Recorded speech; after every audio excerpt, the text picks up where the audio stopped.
Le consensus de Nakamoto, présenté par Cyril Grinspan.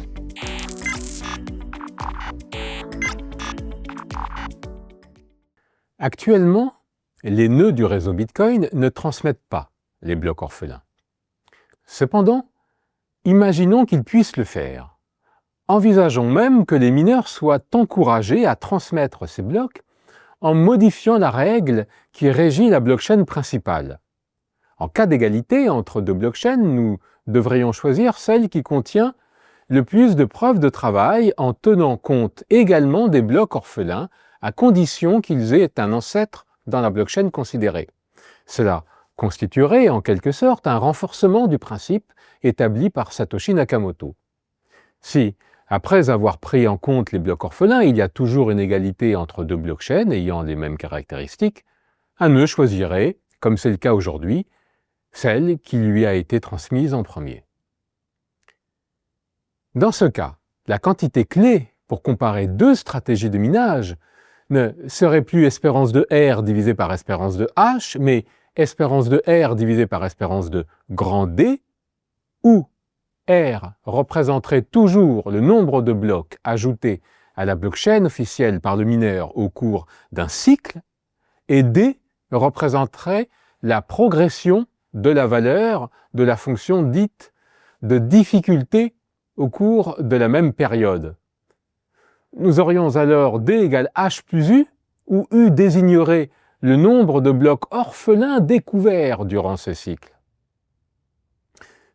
L'effet du nouvel algorithme d'ajustement de la difficulté serait d'imposer une durée de 10 minutes à chaque progression de la fonction de difficulté, au lieu de la fonction hauteur, comme c'est le cas actuellement.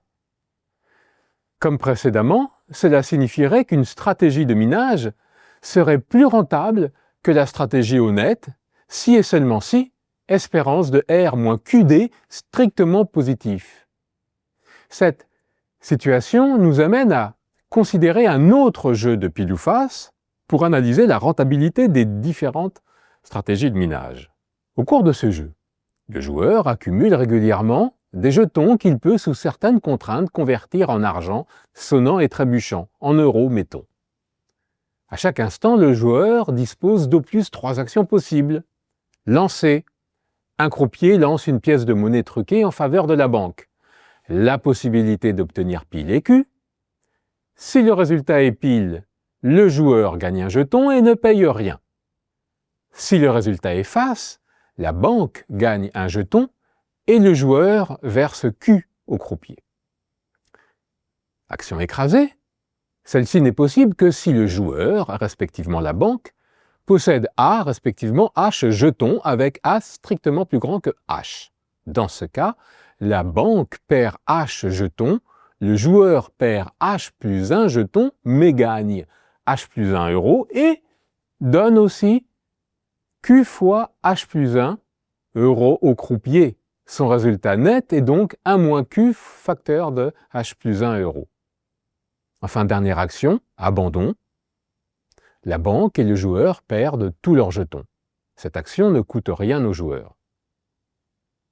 On note JMAH, le jeu décrit ci-dessus, et où le joueur part d'une situation où il possède A jetons contre H pour la banque. A et H sont deux entiers naturels, et soit E, A, H, N, le revenu net maximal du joueur qui joue à ce jeu et qui ne dispose au plus que de N actions. La seule différence entre ce jeu et le jeu considéré dans la vidéo précédente est la conséquence de l'action écrasée. Dans JM, le gain du joueur est moindre. En effet, le joueur doit payer pour l'avancée de la blockchain officielle, progression de 1, comme dans le jeu précédent, mais il doit aussi payer pour la création de H blocs orphelins, les H blocs des honnêtes mineurs qui ont été remplacés et visibles par tous. D'où un coût égal à Q fois H plus 1 euro à la suite de cette action. Et donc, le fait que le gain n'est plus que de 1 moins Q fois H plus 1 euro. nous avons la proposition suivante.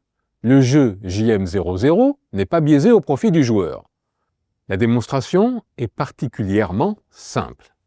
Supposons que le joueur ait choisi une stratégie et soit J1, respectivement J2, le nombre de jetons moyens reçus au total par le joueur, respectivement la banque, en participant au jeu. La pièce lancée régulièrement par le croupier étant biaisée au profit de la banque, on a en moyenne J1 égale Q fois J, et J2 égale P fois J, avec P égale 1 moins Q, et J égale J1 plus J2.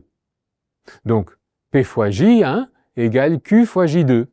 Or, P fois J1 est la somme maximale reçue par le joueur en euros. C'est ce qu'il gagne au plus dans le cas ultra favorable où il réussit à transformer tous ses jetons en euros. Et QJ2 est le coût en euros payé par le joueur. Donc, l'espérance de gain net maximale du joueur est nulle. On peut être plus précis et montrer le résultat suivant par récurrence. Théorème, pour tout entier, AHN, on a E de AHN inférieur ou égal à P fois A, avec P égale 1 moins Q. Ce théorème entraîne le corollaire suivant. Pour tout entier n, l'espérance de gain maximale, E00n, est égale à 0. Ainsi, le jeu du minage modifié, JM00, n'est pas biaisé, ce qui correspond au fait que la meilleure stratégie de minage est la stratégie honnête. Le résultat a été démontré ici pour gamma égale 0, mais on peut aussi le démontrer pour gamma quelconque. Cela a été fait dans une autre vidéo avec d'autres moyens, la théorie des martingales.